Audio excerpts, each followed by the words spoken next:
The columns weigh approximately 1,750 pounds. What's unique about it, they are a true tapered column. So when you rig them, you have to be very careful because a high polish and a taper on them, you just can't grab it anywhere because it'll slip out. All my guys here, they've done all this work. They know what to do. I mean, that's why they're here. It's not a big column, but it's very expensive.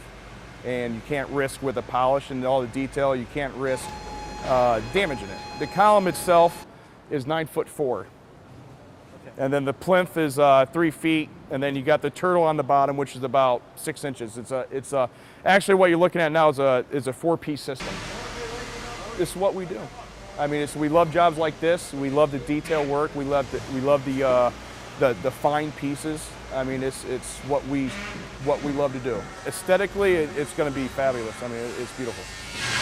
We've worked in churches all over the country. What you're doing with this cathedral, this floor, I got to say, it's probably the most impressive floor I've seen in my 20 years. Just the patterns and the detail, it's going to be very impressive.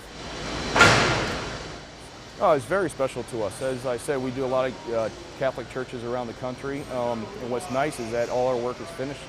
And we could come here at any time in our life or whoever and see everything complete. It's always there. So that's what's nice about the finished work, you know, and be involved with this. And, you know, Brent and myself are both Catholics. So, you know, it's kind of special to us to be able to go around and do Catholic churches and, you know, work in them.